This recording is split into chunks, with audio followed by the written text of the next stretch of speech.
Olá, queridos irmãos, bom dia, boa tarde, boa noite ou boa madrugada para quem está me ouvindo em diferentes horários.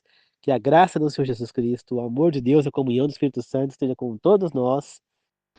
Na meditação de hoje, falaremos sobre Samuel versus Eli. Antes de começar, gostaria de pedir que pausem o vídeo agora, curtam o vídeo e quem não se inscreveu no canal, aproveita e já se inscrevam. 1, 2, 3, já. Já pausaram? Curtiram o vídeo? Se inscreveram no canal? Obrigado por estar deixando o like aí, viu?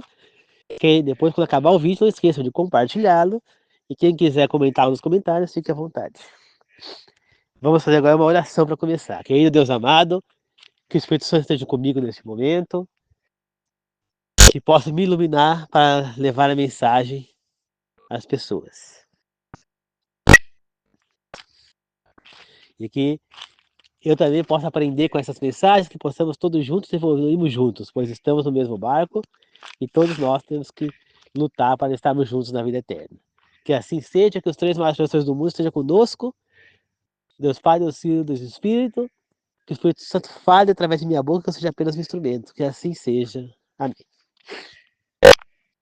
Queridos irmãos, a história de Eli e de Samuel, ela é citada no mesmo livro, no livro de 1 Samuel. E são duas histórias muito parecidas.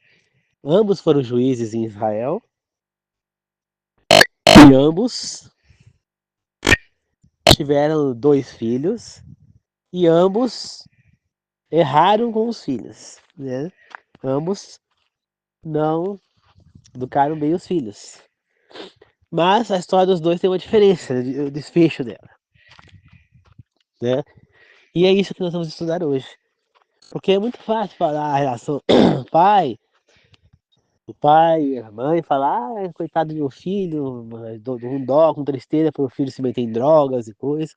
Né? Há pouco tempo aqui, minha mãe falando, né, que ela estava no ônibus e encontrou com uma mulher no ônibus, que acabou sentando junto com essa mulher no ônibus, e ela começou a conversar com a mulher, e a mulher contou que ela tinha um filho, que ele estava enfiado nas drogas, que ele se enfiou, ele era da igreja, servia a Deus, e acabou se enfiando nas drogas, que ele pegou a mãe fazendo coisas que não devia, né?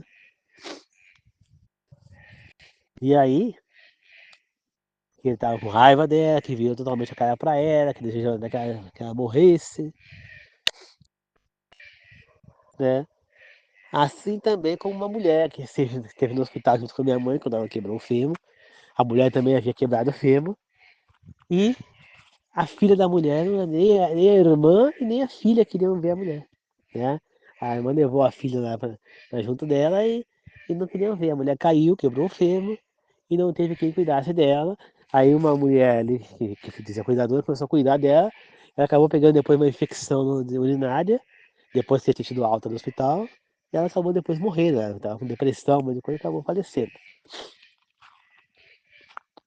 né? Então, não é assim. Você vê que a relação de pai e filho é conturbada. Por quê? Porque o pai, eles não entendem qual é a função deles como pai, né? A função do pai, ela tem a ver com a função de Cristo. O pai, ele é guia, ele é responsável pelo filho, mas ele tem que guiar, orientar o filho, e não simplesmente é, achar que ele é proprietário, que nem, por exemplo, o pastor da igreja, é a mesma função. Né? O Cristo é o nosso pastor geral, né? E os pastores humanos, a função deles qual que é? Seja isso o nome que usar. Guiar as pessoas no caminho de Deus, a fazer o que é certo, né? É guia, entendeu? Eles não são proprietários daquela pessoa que eles vivem da igreja. Eles não têm o direito de exigir nada da pessoa. Compreende? Mesma coisa o pai. Ele tem que entender que ele não pode obrigar o filho a fazer nada. Nem pai, nem irmão, nem ninguém. Né? Eu vejo casos aqui de irmãs que estão aqui em pé de guerra, porque uma se distanciou da igreja que elas frequentavam, né? E aí insiste que ela tinha que voltar para a igreja, que não sei o quê. Gente, tem que ser entendido. Se você é uma pessoa de Deus, realmente está dentro de uma igreja que você é um cristão, você não pode querer obrigar ninguém a nada, nem brigar com ninguém para tomar uma decisão diferente da sua. Você precisa aprender a aceitar e respeitar a decisão da pessoa. Que nem na minha casa, eu sou adventista do sétimo dia. Eu sou o único que sou. A minha mãe não é, o meu pai não é, a minha mãe é evangélica de outra doutrina, o meu pai se diz católico, mas ele não frequenta igreja nenhuma, rejeita por si a Bíblia. Então, acaba que cada um aqui é de um lado. Mas a gente, até certo ponto, se respeita. Minha mãe, ela tenta querer me impor certas coisas, mas eu nunca tentei obrigar minha mãe a entrar na igreja adventista, nunca tentei obrigar meu pai a entrar na igreja adventista. Eu tentei obrigar meu pai a fazer o que ele não quer, nem a minha mãe. Você entendeu? Por quê? Porque eu respeito a decisão deles. Eu não concordo, mas respeito. Entendeu? A gente tem que respeitar, né? E eles não precisam ir para adventista para servir a Deus. Não, eles podem servir a Deus em qualquer igreja. Desde que eles queiram fazer a verdade, ter o pensamento de fazer a bondade, de amar ao próximo. Independentemente da igreja que eles frequentem. Entende? Então tem que aprender a respeitar. Só que tem pessoas que não respeitam. E é muito comum o pai não respeitar o filho, querer exigir do filho. Falar, não, você está embaixo do meu teto, você vai me obedecer, vai fazer o que eu quero. Quem manda sou eu, na sua casa você faz o que quer. Faça o que eu mando, mas não faça o que eu faço. Isso são frases de pais que não sabem como lidar com os filhos. Você agir dessa maneira, você está simplesmente fazendo o quê? Perdendo a, a, o, o, a ligação que você tem com o seu filho. O que vai acontecer? Essa ligação, essa junção entre o outro vai se distanciar. E o que vai acontecer? Você não vai conseguir mais guiar o seu filho corretamente. É o que acontece conosco também se nós rompermos essa ligação com Deus. Nós também vamos cair em pecado, começar a errar. Por quê? Porque a ligação com Deus é que faz a gente não errar. E o que faz um filho não errar? A ligação com o pai, com a mãe. É o pai e a mãe que vão guiar o filho. Pelo menos enquanto ele não pode andar com as próprias pernas. Você entende? Então, pai, a mãe, a primeira coisa que tem que fazer é dar o respeito. Né? Quando tiver a história de Samuel e de Eli, ambos foram pais negligentes. Só que a atitude dos dois acabou se tornando diferente o desfecho. Por quê? Na história de Eli, um anjo de Deus veio falar para Eli. A pessoa já tinha se queixado para ele. E o anjo de Deus veio e falou coisas para ele do que ia acontecer com ele e com a família. Eli, por sua vez, ele não ouviu o que as pessoas falaram e nem o que o anjo falou. Ele aceitou, ele chamou a atenção dos filhos, mas não tomou nenhuma providência do que estava acontecendo. Os filhos estavam rejeitando, eram ímpios. Os filhos estavam fazendo totalmente o que era errado, desrespeitando completamente a Deus. Eles estavam consumindo as ofertas que eram de Deus. Você entendeu? Ah, mas não dizia que a oferta, a parte era dos sacerdotes e tudo mais? Sim. Mas primeiro eles tinham que pegar a carne, tirar a gordura, fazer a parte de Deus, e tais partes eram para eles. Só que eles estavam pegando um monte de coisa, mais do que era para eles. Eles não estavam respeitando nada, né? Teve uma vitamina, fala de um fato, que o cara pegou e falou, deixa eu tirar um pedaço dessa carne com esse garfo aqui. Aí, que o cara foi levar lá de sacrifício. Aí falou, não, peraí, vamos sacrificar primeiro, tirar a gordura, depois pega você que não, agora, se você não fizer, eu vou fazer a força. Entendeu? Então, claramente os caras não estavam ajudando o reino de Deus. Então qual que seria que ser a atitude de Eli? Ele tinha que ter punido os filhos e expulsado eles do tabernáculo, mostrando que eles não tinham competência para estar ali. Coisa que o Eli não fez, né?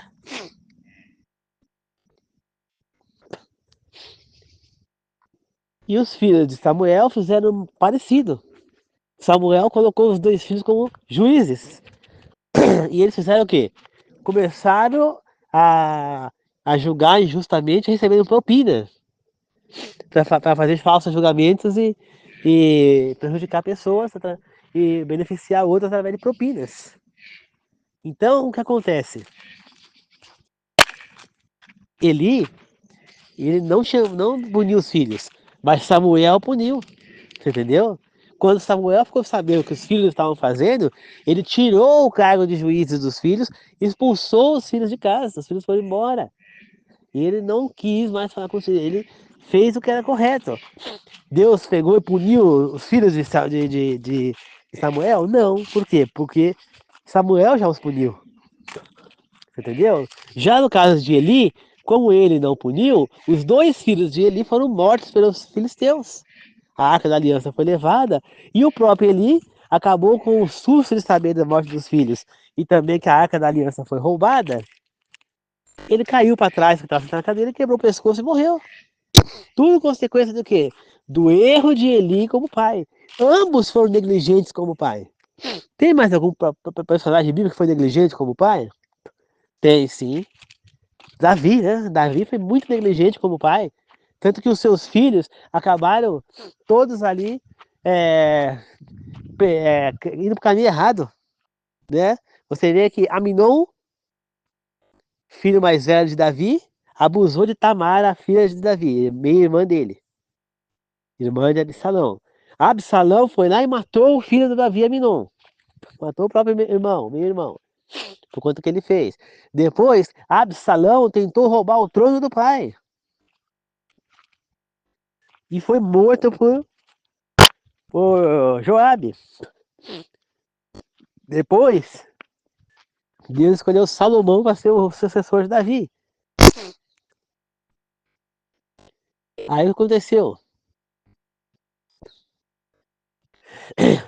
Adonias, o outro filho de Davi, quis tomar o trono do pai. Porque ele era o filho mais velho vivo, já tinha morrido Aminon, já tinha morrido Absalão. Ele também quis tomar o trono do pai, só que ele não quis destronar o pai.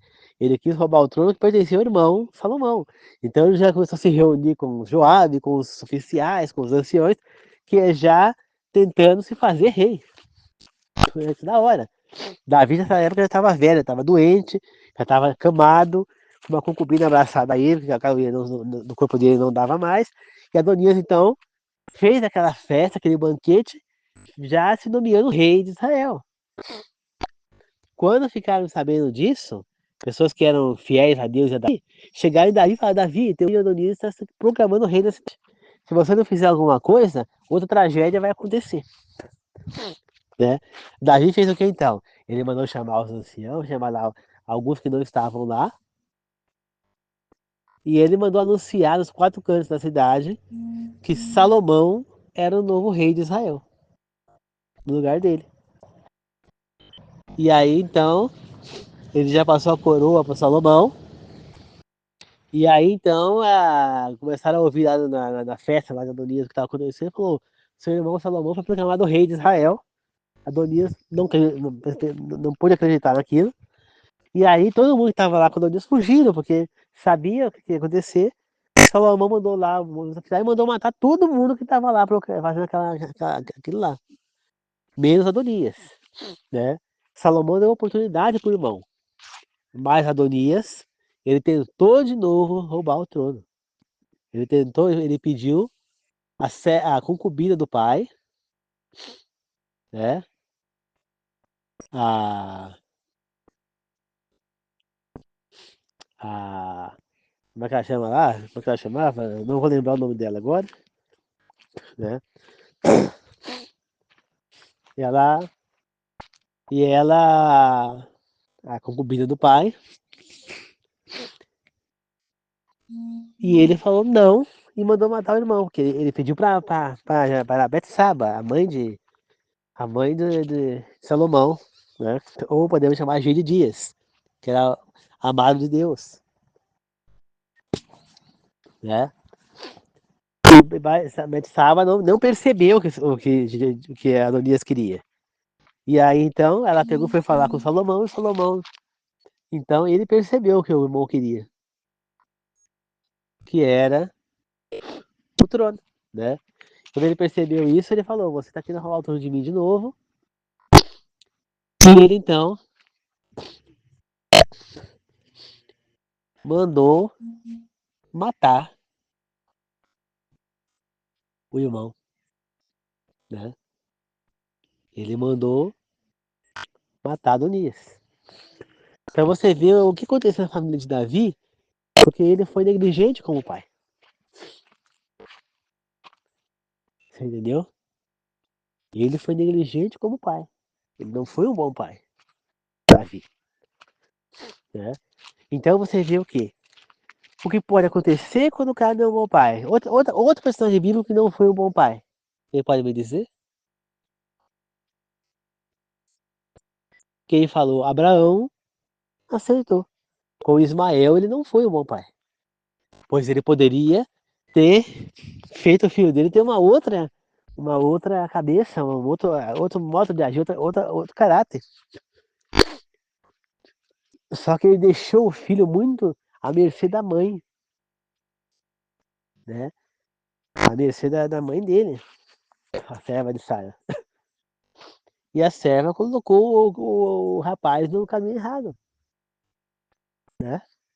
A mãe, entendeu? Então, a mãe criou ele no que ela acreditava, né? Com a inveja que ela tinha de Sara, com toda a repulsa que ela tinha dentro de si, né? Agar, né? Lembrei o nome dela agora. Então, Abraão também foi negligente com Ismael e ele foi obrigado a expulsar o filho do acampamento. Porque nós temos que ser guia dos nossos filhos. Falar, filho, não é assim. A coisa é assim, assado. Eu não vou obrigar você, meu filho, a fazer a coisa errada. Você faz o que você vai entender. Eu estou aqui para te guiar, estou aqui para te amparar. E se você cair, eu estou aqui para te levantar. Eu não vou te impedir, só vou te guiar e te orientar. E é a minha função. Que é exatamente isso que nós temos que fazer. Nós não podemos obrigar os nossos filhos a fazer o que a gente quer. Não, você não vai usar isso que eu não quero. Não posso. A única coisa que eu obrigaria um filho meu é falar, não, se você quer ser homossexual, tudo bem. Mas se vestir como roupa de mulher com coisas, eu não aceitaria. Eu não deixaria. Eu falo, não. A hora que você fizer 18 anos, que for dono do seu nariz, aí você pode se vestir de mulher, problema seu. Mas no momento, enquanto você estiver vivendo na minha casa, enquanto você estiver eu ser o seu responsável legal, você não vai se vestir de mulher. Isso é uma coisa que eu não aceitaria. Agora, depois que ele faz 18 anos, aí ele escolhe o que ele quer da vida dele. Eu não vou obrigá-lo. Entendeu? Agora, outras coisas eu jamais obrigaria meu filho. Por quê? Porque eu não posso obrigá-lo. Eu não tenho esse direito. Deus obriga nós a seguirmos ele? Não. Então, se eu obrigar meu filho a algo, eu não o amaria. Nós acabamos de aprender, para quem está fazendo a escola sabatina, para quem faz as leituras bíblicas, nós estamos estudando, a gente percebe o quê? Que Deus não obriga ninguém a nada. Deus compara amor à liberdade.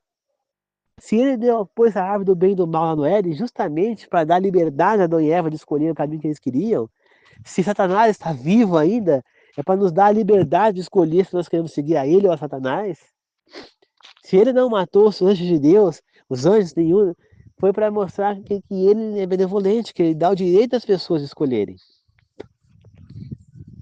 Você entendeu? Que caminho seguir. Então, quem sou eu para obrigar o filho meu a alguma coisa? Então, se nós não aprendermos a ser pais, nós teremos consequências, como foi no caso de Eli, como foi no caso de Samuel, de Davi, de Abraão. Quem foi um bom pai? Moisés. Moisés é um exemplo de bom pai, pois os filhos dele, pelo que fala na Bíblia, eram no caminho certo, né? Podemos dizer que Eleazar, filho de Arão, foi um bom pai.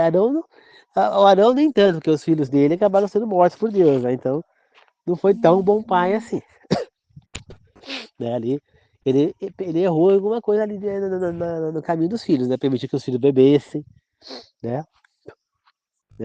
Não sei no caso de Arão, mas no caso de Eleazar, Finés tinha um caráter terrível, então Eleazar criou muito bem o seu filho, né? Coincidentemente, o filho de Eli também chamava Finéias, né?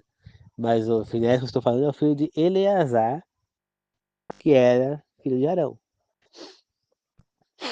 Você vê que outro personagem que pode dizer que foi um exemplo de bom pai, Corá.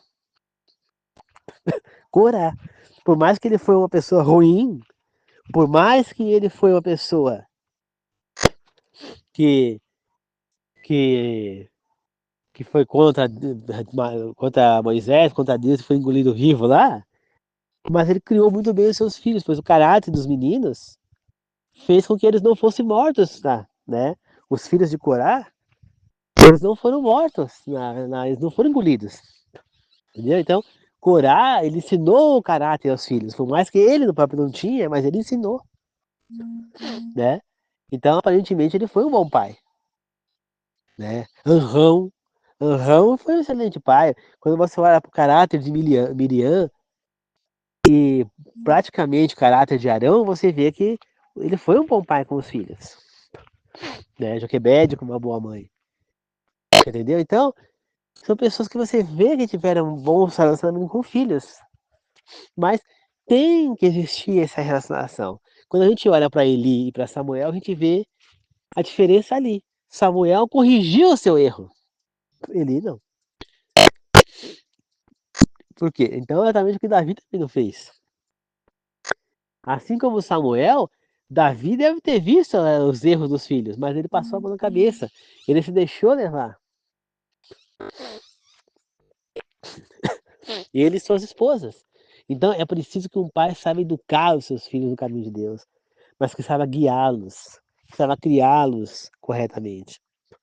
Pois na hora que acontecer a chegada da volta de Cristo, ele vai te cobrar. Se o teu filho se perdeu por negligência sua, ele vai te cobrar. Agora, se ele se perdeu por erro dele próprio, você não teve culpa, Deus não vai te cobrar. Mas se for negligência sua, prepare-se, porque ele vai te cobrar. Porque é tua obrigação guiar os teus filhos no caminho certo. Tá certo? Eu vejo pessoas que o filho não olha na cara do pai. Não quer saber do pai, mesmo tendo só o pai como referência, não tem mais mãe, mal olha na cara do pai. Eu vejo filhos que simplesmente quase que não se mexe vendo uma mãe doente, passando por uma situação difícil, e mal se mexe, né? Filhos que falam com uma facilidade de pôr um pai ou uma mãe no asilo e acham que isso é uma coisa de outra coisa. Gente, o teu pai e tua mãe te colocaram num colégio interno quando eles tinham que trabalhar? Não, eles te puseram onde? Numa creche. Né, onde alguém podia olhar você enquanto eles trabalhavam. Ou a própria mãe parou para cuidar de você. Agora entenda, na velhice, quem cuida dos pais são os filhos. Agora é sua hora de retribuir o que o seu pai e a sua mãe fizeram para você. Colocar um pai e uma mãe no asilo é só em último caso. No caso, por exemplo, de um Alzheimer, que o pai começa a ficar louco, né? Ou a mãe não conhece mais ninguém, começa a agir descontroladamente. Ou desenvolve uma esquizofrenia, uma coisa violenta, ou tá com demência, já não conhece mais ninguém, entendeu? Então, esse tipo de coisa é que você pode colocar, né? Numa situação onde o cara está totalmente debilitado, totalmente dependente, e você não tem condição de cuidar do seu pai em casa, você tem que trabalhar. Como é que você pode cuidar dele? Que dinheiro que vai entrar para você poder cuidar dele, você entendeu? Então, neste caso, é um ponto. Mas é obrigação do filho pensar em cuidar do pai. Agora, se o filho tem condição de falar, eu pago uma cuidadora para cuidar da minha mãe. Eu tenho filho que tem condição de pagar. E por que não paga? Eu, quando a minha mãe caiu e precisou de ajuda, eu fui o primeiro a ajudá-la. Eu é que levava água para tomar banho e ela tomava sozinha. Eu que tirava as necessidades dela, ela fazia lá na comadre, né, aquele tipo de pinico de mulher, né, que tem cabo, e a gente punha, ela tinha um pouco de, eu conseguia levantar um pouquinho a parte do corpo, e eu colocava lá embaixo dela, ela fazia necessidade, depois eu pegava e levava no banheiro, jogava no banheiro, levava água para se higienizar na cama, tudo, você entendeu? Passava hidratante nela nos pés, e trocava curativo da cirurgia dela. Passava hidratante nas pernas, levava água, levava remédio. Então quem cuidou dela fui eu. Ainda cuidei da casa, entendeu? Agora, se eu cuidei dela, por que que outros filhos não podem? Ah, ela tem que trabalhar. Gente, pega uma licença do trabalho para cuidar da sua mãe. Se perdeu o emprego, paciência, Deus vai te arranjar outro. Mas a mãe é só essa que você tem. É sua obrigação de filho cuidar da sua mãe. Entenda de uma vez por todas. Foi ela que te deu a vida, foi ela que te trouxe ao mundo, foi ela que trocou as tuas fraldas, foi ela que criou você até você poder andar com as suas pernas, foi ela que guiou você, foi ela que te manteve vivo até você poder se manter vivo sozinho. Foi ela que te sustentou, foi ela que bancou seus estudos, foi ela que fez você chegar em boa parte que você chegou, foi a sua mãe, foi o seu pai. Então é sua obrigação cuidar deles. É sua obrigação. Mesmo que eles tenham sido pais negligentes, mesmo que eles tenham sido pais, é sua obrigação de filho fazer isso. Você deve isso. E lembre-se de uma coisa: somente Deus pode amar mais nós do que a nossa mãe nos ama. Nem o pai ama tanto um filho quanto uma mãe, tá? Mas o pai também ama. Se as únicas pessoas que querem o nosso bem na nossa vida, para quem é filho que você vai me ouvindo, adolescente, são os pais. Tá certo? Então, pais, tenham boa relação com seus filhos, guia eles, não queira obrigá-los, não queira impedi-los de fazer o que eles querem. Simplesmente guia, orienta, explica, mostra em vídeos, mostra depoimentos de pessoas que entraram no caminho errado, para que eles saibam e eles possam tomar conscientemente a decisão deles. Agora, você não pode obrigar, se ele quer usar droga, você não pode falar, não, você não vai usar, não vou, e amarrar ele na mesa para não pode. Porque aí você está mostrando que você não ama o seu filho. Porque ninguém que ama fala, ah, não, eu faço isso por amor, justamente para quem não cai nessa. Não, você não ama o seu filho. Você tem que deixar que ele caia nessa. Porque ele vai cair, ele vai se dar mal, ele vai se estrupiar. E aí ele vai fazer o quê? Ele vai pedir socorro para você. A hora que ele fizer isso, você o socorre. Você o leva para a clínica de recuperação. E fala para ele, meu filho, eu te avisei. Eu te disse, eu te mostrei, eu te guiei, eu te dei toda a orientação e você decidiu errar. Agora você vai sofrer pra caramba pra se livrar disso daí. E você vai aprender com esses sofrimentos e tenho certeza que você nunca mais vai entrar nessa. Você vai sofrer, vai sair dessa, porque eu vou te ajudar. Mas você vai aprender a nunca mais entrar nessa. Entendeu? Tem que deixar se ferrar. Você não pode querer proteger o teu filho de tudo. Porque senão ele vai virar um dependente o resto da vida. Tem que deixar ele andar, mas se ele andar ele vai cair. Deixa ele cair. Deixa ele brincar, não vai na terra quer pegar bactéria. Deixa ele pegar bactéria. Ele vai pegar a imunidade. Deixa ele andar, mas ele pode cair se machucar. Deixa. Ah, mas se machucar, quebrar uma perna, tudo bem. Vai operar, vai. Se precisar operar, põe gesso, põe coisa, vai consultar e deixa ele, né? Diferentemente, claro, numa cidade, por exemplo, que nem São Paulo, é melhor que você deixe teu filho de casa, vai deixar ele sair pra rua. Mas você tem que deixar ele andar com as próprias pernas. Entendeu? Ele precisa andar, ele tem que. Então você acompanha ele, mas deixa ele ir até leva junto uma padaria, vai para ele pedir o pão, ele fazendo não sei o que, ele ir comprar algo no depósito, ele comprar algo no mercado. Ele precisa aprender a se virar. Por quê? Porque senão ele vai ficar totalmente dependente a vida inteira de você. Ele não vai se desenvolver a parte comunicativa dele, a parte. Entendeu? Então é preciso que ele se comunique, que ele desenvolva isso também. Então, assim, quem protege demais acaba estragando o filho, entendeu? Então não adianta, a gente não tem como impedir que nossos filhos sofram. Eles têm que sofrer. Tem coisas que a gente só aprende sofrendo. Que nem, por exemplo, a pessoa só vai aprender a tomar cuidado com as plantas para não se machucar se ela se machucar. Então, se ele pegar num lugar que tem espinho e espetar a mão, ele vai, aí adiante, ele vai começar a tomar cuidado, vai olhar se pôr a mão no lugar para não pegar espinho. Se ele pegar e bater o martelo e pegar o dedo, ele vai aprender a ser mais cuidadoso para não se machucar novamente. Você entendeu? Então é assim. Nós temos que deixar que ele aprenda.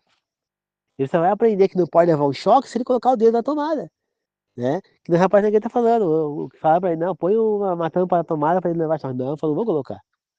Não, ele tem que aprender que ele não pode. Então diz que o filho dele levou choque uma vez, um dos dois, nunca mais botou o dedo na tomada. O outro levou choque 3 vezes para não colocar mais dedo na tomada.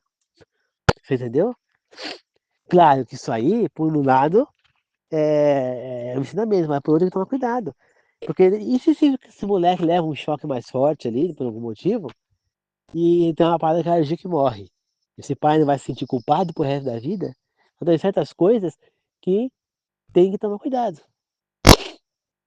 Mas não se põe nem na tomada, né? Então tem que ensinar. Ah, agora, claro, que numa escada, por exemplo, você tem que colocar lá um portãozinho, uma coisa para criança ir pra escada, porque isso aí não dá para deixar o menino cair na escada, né? A menina e tal. Então tem que tomar cuidado. Os cuidados mínimos necessários. Agora você não pode querer deixar até o fim. Então, quando ele tiver 1 ano e meio, já começa a ensinar ele a ir no banheiro, para ensinar ele no banheiro, já começa a ensinar ele a tomar banho sozinho. Tem que ser independente. Tem que ensinar teu filho a cozinhar, mexer nas coisas, mexer na sala, arrumar uma mesa, pôr os pratos da mesa, limpar a casa. Ele tem que ser independente, tanto filho quanto filha. Por quê? Para não depender de ninguém. O cara tem que saber fazer um arroz, um feijão, um macarrão, um molho, um bife, um frango, uma linguiça, um ovo.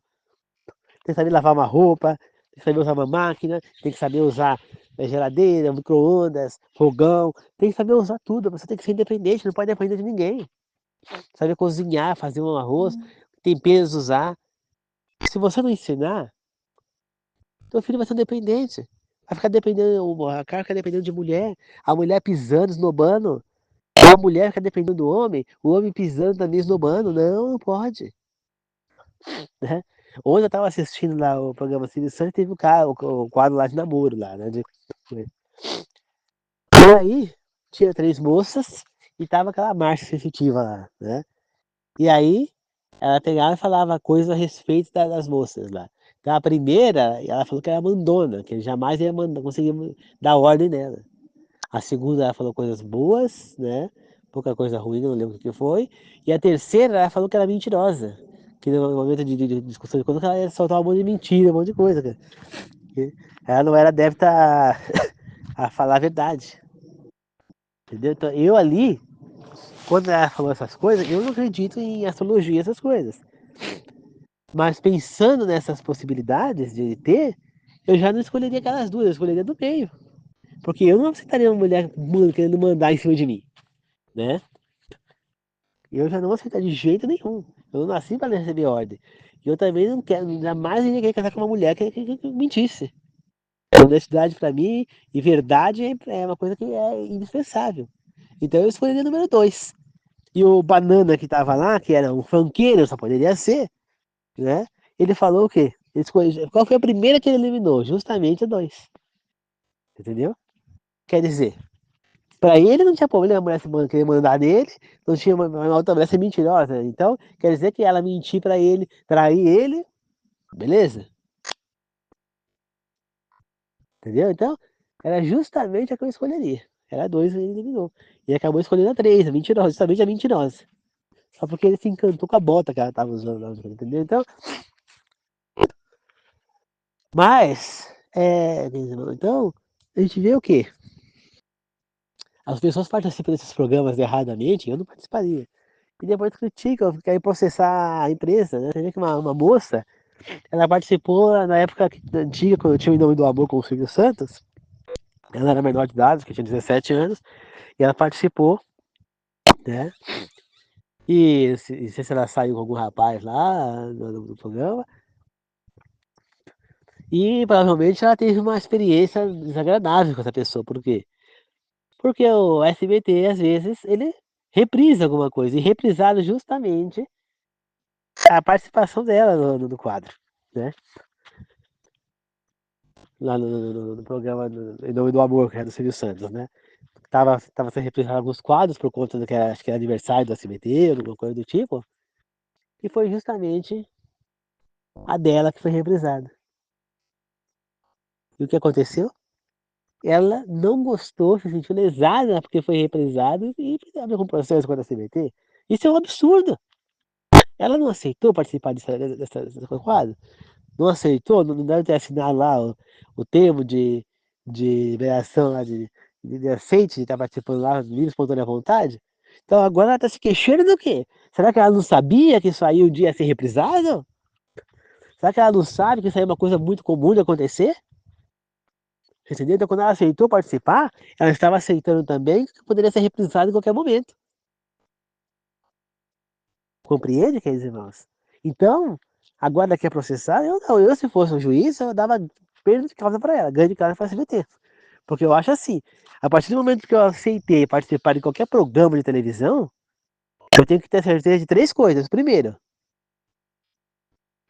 naquela época, duas, hoje em dia, três. Primeiro, que vai passar em rede nacional. Segundo, que pode ser reprisado o programa em algum momento, em outras épocas.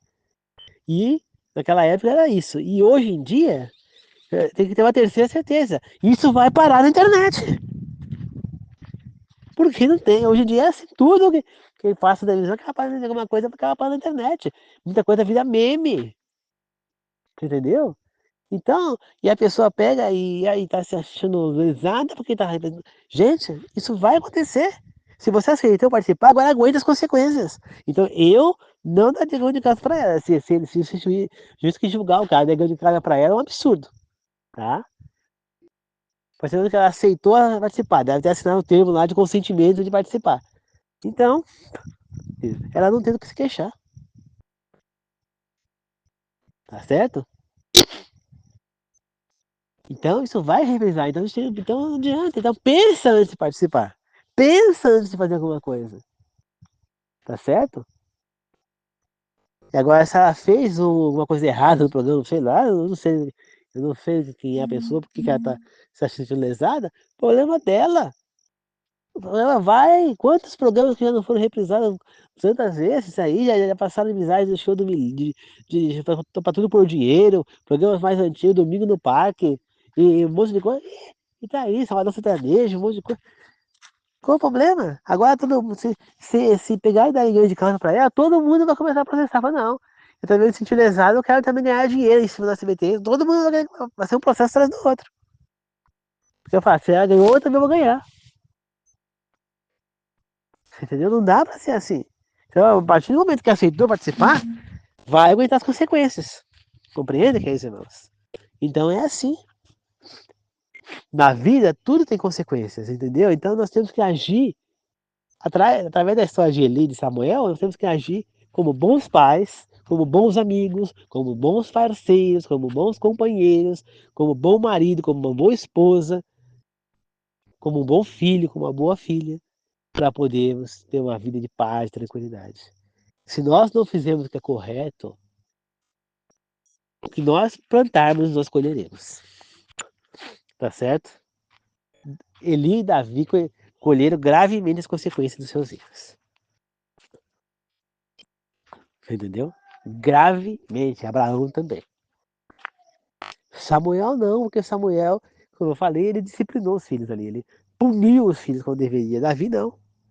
Davi ainda queria deixar Absalão impune do que ele fez. Ele foi roubar o trono, né? Fez o pai fugir, ele fugiu, em vez dele enfrentar e acabar com o filho, ele fez o quê? Ele fugiu do filho, Davi. Então, por isso, ele pagou pelas consequências. Agora, Samuel não. Ele enfrentou os filhos e pôs os filhos para correr. E disciplinou. Então, essa é a diferença de Samuel para esses outros. Por isso, ele não sofreu as consequências. Mas, a única consequência que ele sofreu foi o sofrimento dos filhos estarem no caminho errado. Esse foi o sofrimento de Samuel. Agora, Davi, Eli pagaram caro pelos seus erros. Né? Abraão também. Então, a gente tem que aprender como ensinar o filho. Então, tem que ir corrigir o filho quando necessário.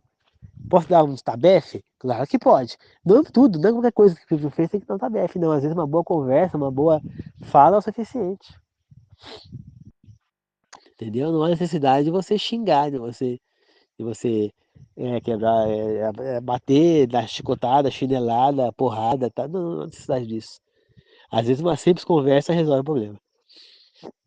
Não precisa mais do que isso. Entendeu? Então é isso, quer dizer, nós temos que disciplinar. Não podemos deixar o filho fazer coisa errada e passar a mão na cabeça. Porque aí você vai sofrer muito no futuro com essas consequências. Tá certo? Foi o que ele fez. Tá certo?